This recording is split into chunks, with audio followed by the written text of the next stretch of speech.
বিসমিল্লাহির রহমানির রহিম। আসসালামু আলাইকুম। বিষয় কোড ৬৭-২৪৩, চতুর্থ পর্ব। বিষয় cooling and heating load calculation, diploma in engineering refrigeration and air conditioning technology. আমি Abu Mohammad Atiqullah, instructor RAC, Dhaka polytechnic institute, Tejgaon, Dhaka ১২০৮। ষষ্ঠ অধ্যায়। Reference books.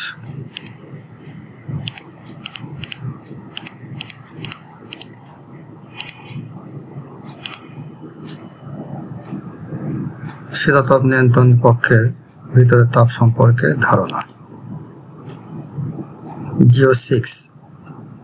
Understand the internal heat load for air conditioning.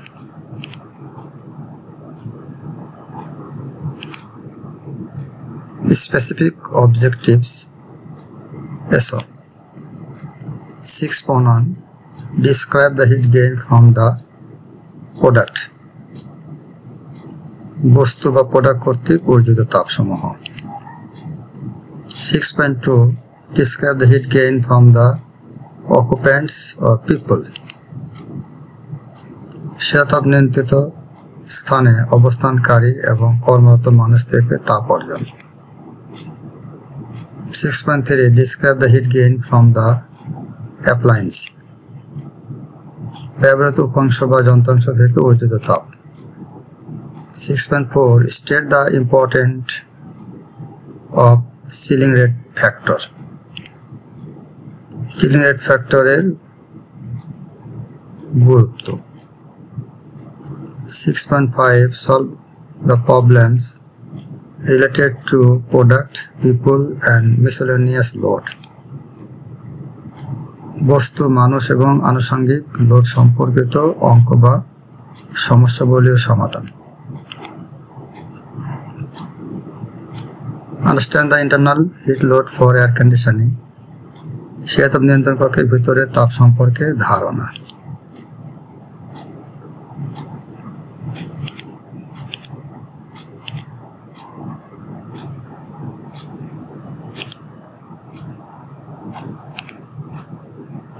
Internal অর্থ হলো ভিতরে, সুতরাং air conditioning internal hit load বলতে মূলত অবকাঠামোর ভিতরে লোড সমূহকে বোঝানো হয়েছে। নিয়ন্ত্রিত কক্ষের মধ্যে যেমন বিভিন্ন ধরনের খাদ্য সামগ্রী কর্তৃক জনগণ বা লোক সংখ্যার লোড, বিভিন্ন ধরনের উপাংশ, শক্তি উৎস, যন্ত্রাংশ সমূহ ইত্যাদি কর্তৃক লোড সমূহ ইন্টারনাল হিট লোডের অন্তর্ভুক্ত।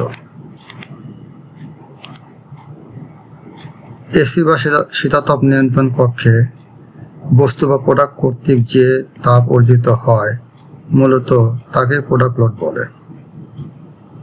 যখন কোনো প্রোডাক্ট হিমায়িত স্থানে প্রবেশ করে এবং যার তাপমাত্রা হিমায়িত স্থানের তাপমাত্রা অপেক্ষা বেশি, তখন উক্ত প্রোডাক্ট হিমায়িত স্থান তাপ পরিত্যাগ করতে থাকবে যতক্ষণ না পর্যন্ত প্রোডাক্ট ঠান্ডা হয়ে হিমায়িত স্থানে তাপমাত্রা সমান হয়। এসি বা শীতাতপ নিয়ন্ত্রণ কক্ষে বা বস্তু বা প্রোডাক্ট কর্তৃক যে তাপ অর্জিত হয় মূলত তাকে প্রোডাক্ট লোড। প্রোডাক্ট থেকে অর্জিত তাপের পরিমাণ নিম্নোক্ত সমীকরণ দ্বারা নির্ণয় করা হয়। Q = mc/TT। Q হচ্ছে তাপের পরিমাণ কিলোওয়াটে, m হচ্ছে বস্তুর ভর কেজিতে, C হচ্ছে আপেক্ষিক তাপ kJ/kg, TD হচ্ছে তাপমাত্রার পার্থক্য বা temperature different. 6.2. Describe the heat gain from the occupants or people. শীতাতপ নিয়ন্ত্রিত স্থানে অবস্থানকারী এবং কর্মরত মানুষ থেকে তাপ অর্জন। এসি রুমে অবস্থানকারী এবং কর্মরত মানুষের শরীর থেকে নির্গত অনুমেয় তাপ বা সেন্সিবল হিট ও সুপ্ত তাপ বা ল্যাটেন্ট হিট সমন্বয়ে কুলিং লোড গঠিত হয়।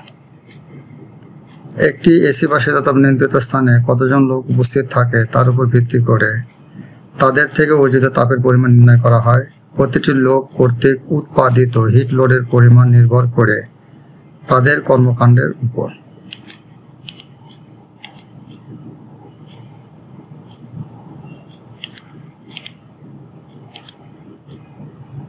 Hit generated by people chart. মানুষের শরীর থেকে কি পরিমাণ তাপ জেনারেট হয় তার একটা নমুনা দেওয়া হলো। মডারেটলি অ্যাক্টিভ ওয়ার্ক অফিসের জন্য 250 BTU পার আওয়ার বা 75 ওয়াট সেন্সিবল হিট গেইন হয়। ল্যাটিন হিট গেইন হচ্ছে 200 BTU পার আওয়ার বা 55 ওয়াট। স্ট্যান্ডিং বা লাইট ওয়ার্কিং স্টোরের ক্ষেত্রে 250 BTU পার আওয়ার বা 75 ওয়াট। আর হচ্ছে ল্যাটিন হিট হচ্ছে 200 BTU পার আওয়ার বা 55 ওয়াট। লাইট বেঞ্চ ওয়ার্ক ফ্যাক্টরির ক্ষেত্রে 275 BTU পার আওয়ার বা 80 ওয়াট। আর ল্যাটিন হিট গেইন হচ্ছে 475 BTU পার আওয়ার বা 140 ওয়াট। হেভি ওয়ার্কের জন্য 580 সেন্সিবল হিট গেইন হবে। আর ল্যাটিন হচ্ছে 470 BTU পার আওয়ার। এক্সারসাইজ বা জিমন্যাসিয়ামের জন্য 710 BTU per hour sensible heat gain হয়। আর ল্যাটিন হিটের জন্য হচ্ছে 1090 BTU পার আওয়ার বা 315 ওয়াট পরিমাণ তাপ গেইন হয়। হিট গেইন ফ্রম পিপল অফিসের ক্ষেত্রে হিট সেন্সিবল এর ক্ষেত্রে number of people into sensible heat gain per person into সেলেব কুলিং লোড ফ্যাক্টর। একটা ইকুয়েশন বা সূত্র, এখানে মানগুলি বসায় নিতে হবে। 250 দিয়ে গুণ করলে BTU পার আওয়ার হবে। আর ল্যাটিন হিটের ক্ষেত্রে number of people into Latin hit gain বা পারসন।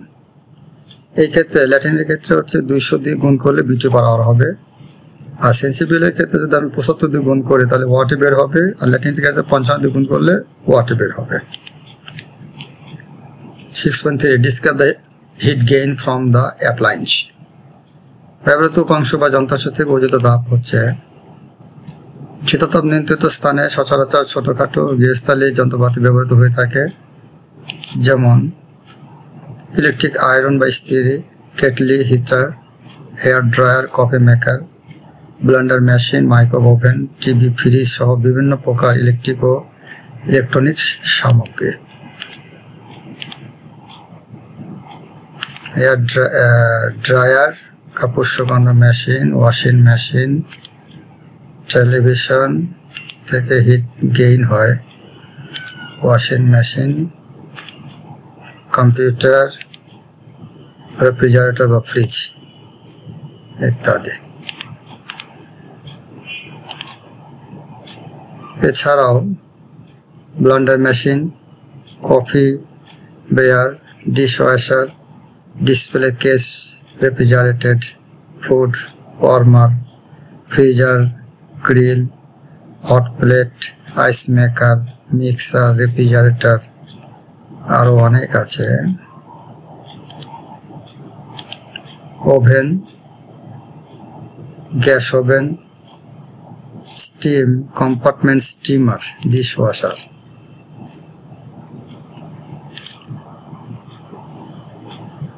এছাড়াও আছে charger, refrigerator, freezer, washing machine, cloth dryer, dish wash আগে বলা হয়েছে, এর মধ্যে টেলিভিশন বলা হয়েছে, oven, rice cooker, kettle, lamp etcetera.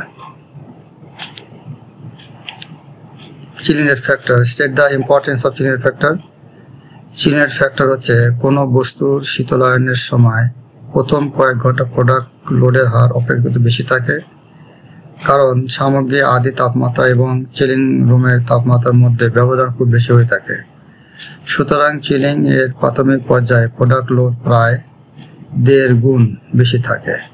Chilling rate load সমান QC সমান সূত্র MC/CLTD বা MC/TD ডিভাইডেড চিলিং এর সময় গুণন chilling rate factor. Chilling rate factor হচ্ছে 1/1.5 ইকুয়াল টু 0.67। এটা হচ্ছে চিলিং রেট ফ্যাক্টরের মান। সুতরাং সামগ্রীর তাপ শুকনোভাবে নির্ণয় করতে হলে চিলিং রেট ফ্যাক্টর বিবেচনা করা উচিত। চিলিং রেট ফ্যাক্টর বিবেচনা না করলে কোনো বস্তু শীতল করার পূর্বে প্রচুর সময়ের প্রয়োজন হয়। সেজন্য বস্তু দ্রুত শীতল করতে সামগ্রিক তাপের সাথে চিলিং রেট ফ্যাক্টর বিবেচনা করতে হয়। এটা মূল উদ্দেশ্য হলো সর্বোচ্চ কুলিং রেট যাতে শীতলকরণের হার ঠিক রাখে।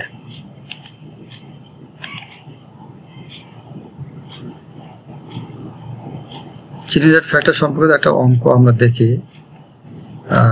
300 কেজি মাছ একটি চিলারে 35 ডিগ্রি সেলসিয়াস তাপমাত্রায় প্রবেশ করিয়ে -10 ডিগ্রি সেলসিয়াস তাপমাত্রায় 10 ঘন্টা শীতল করা হলে মাছ থেকে অপসারিত তাপের পরিমাণ নির্ণয় করো। শীতলকরণের সময় হচ্ছে 15 ঘন্টা। মাছের আপেক্ষিক তাপ হচ্ছে 315 kilo joule per KG degree Kelvin. Chilling rate factor হচ্ছে 0.68। মানগুলো দেওয়া আছে, এখান থেকে আমাদের বের করে নিতে হবে। m = 300 কেজি, c = 315, t = 15 ঘন্টা টাইম। আর CRF চিলিং রেট ফ্যাক্টর হচ্ছে 0.68। তাপমাত্রা পার্থক্য TD = T1 - T2 হচ্ছে 45 ডিগ্রি C। এরপরে আমরা জানি QC = mcTD ডিভাইডেড চিলিং এর সময় গুণন চিলিং এর ফ্যাক্টর। আগের সূত্রটা এর আমরা মানগুলি বসিয়ে শেষ পর্যন্ত আমরা, সুতরাং অপসারিত তাপের পরিমাণ হচ্ছে 115.81 কিলোওয়াট। অ্যান্সার।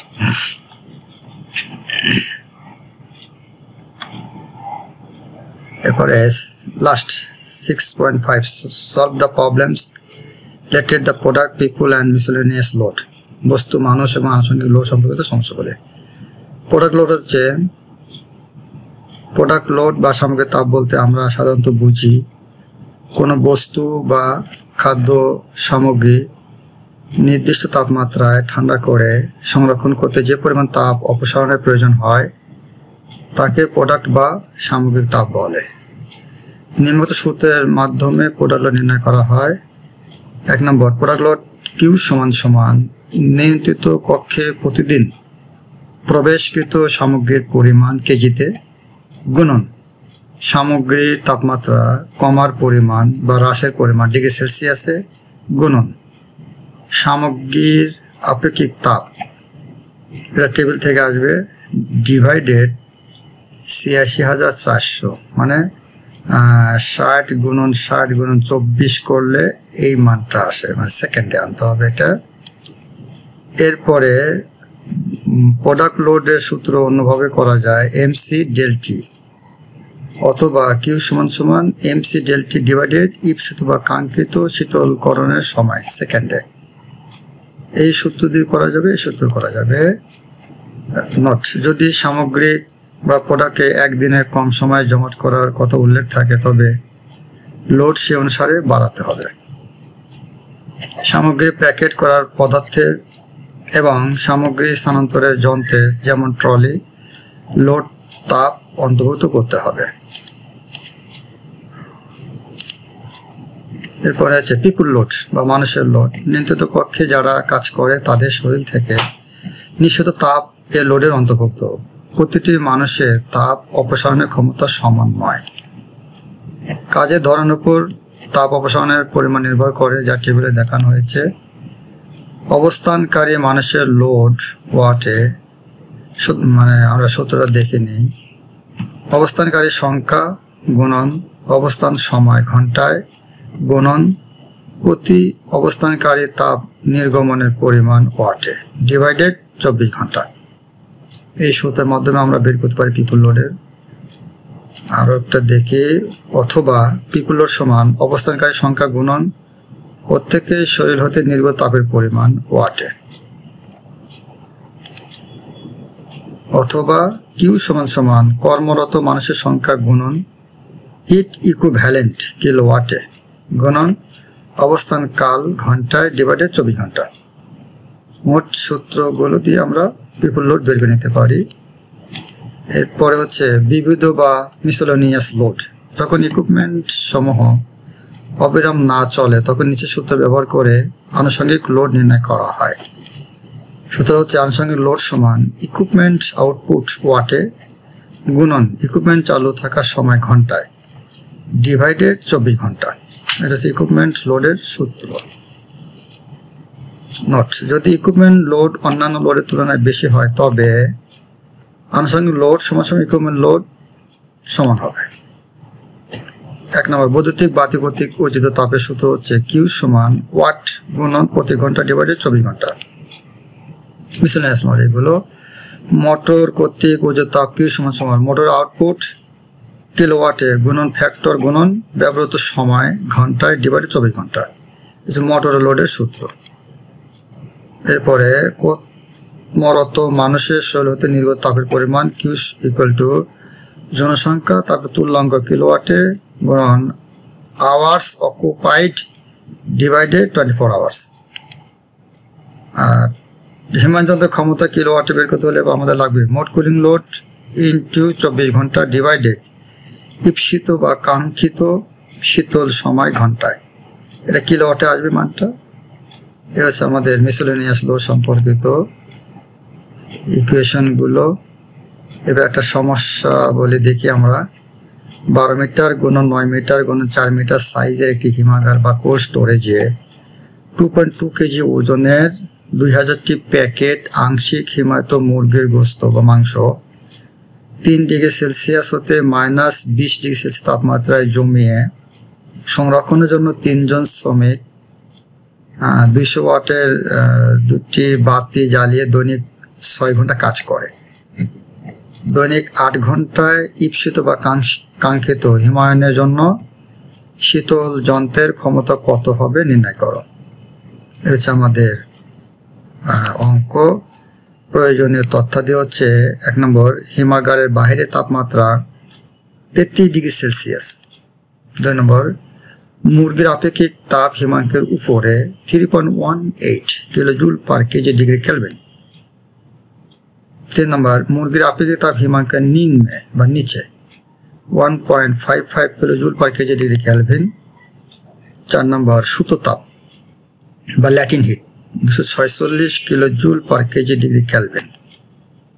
5 নম্বর, দেওয়াল ছাদ ও মেজের ইউ ফ্যাক্টর সমান 0.383 ওয়াট পার বর্গমিটার ডিগ্রি কেলভিন। 6 নম্বর, মুক্ত বাতাসের হার 14 লিটার পার সেকেন্ড। 7 নম্বর, বাতাস বর্ধিত তাপের পরিমাণ হচ্ছে 0.12 কিলোজুল পার কেজি। 8 নম্বর, মানুষের শরীর হতে নির্গত তাপ হচ্ছে 407 ওয়াট পার জন। 9 নম্বর, মুরগির জমাটাঙ্ক হচ্ছে -2.25 ডিগ্রি সেলসিয়াস। এই হচ্ছে আমাদের প্রয়োজনীয় তথ্যাদি লাগবে। আর অঙ্কটা আমরা যেভাবে করব এটা শক আকারে দেখি। এই হচ্ছে আমাদের ফাইনাল আনতে হবে মেশিনের ক্যাপাসিটি সমান মোট কুলিং লোড গুণন 24 ঘন্টা। ওই পূর্বেরটা ঈপ্সিত বা কাঙ্ক্ষিত শীতল যন্ত্রের সময় ঘন্টায়। এটা আমাদের প্রথমে বের করে নিতে হবে হিমাগারের সাইজ থেকে আমাদের মোট এরিয়া বার করতে হবে। আর মাংসের প্যাকেট থেকে পরিমাণগুলো নিয়ে আমরা এইভাবে বের করব।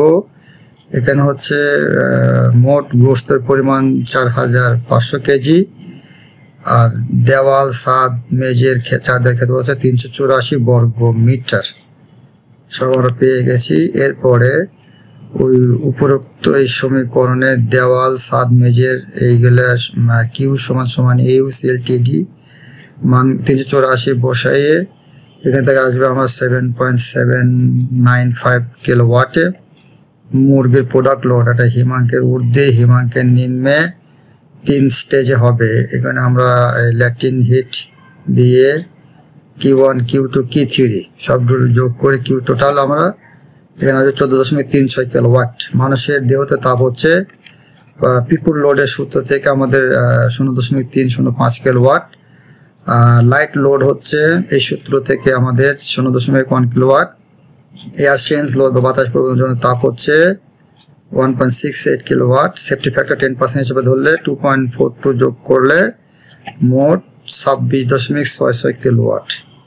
অঙ্কটা অনেক বড়, কিন্তু এটা আলাদাভাবে করে নিতে হবে।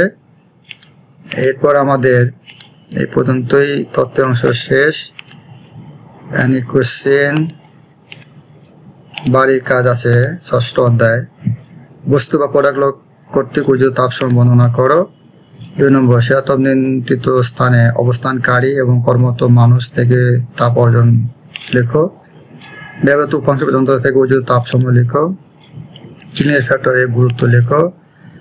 একটা অঙ্ক আছে 5 মিটার 3 সাইজে একটি হিমাগার বা কোল্ড স্টোরেজে 2.2 কেজি ওজনের 3000টি প্যাকেট আংশিক হিমায়িত মুরগির মাংস 3 দিকে থেকে আগে ছিল 2000 3000 চলে আগের মতোই। আগে ছিল 8 ঘন্টা 7 ঘন্টা 8 ঘন্টা কাজ করতে হবে, 6 ঘন্টা। এগুলো দেখে নিতে হবে একটু।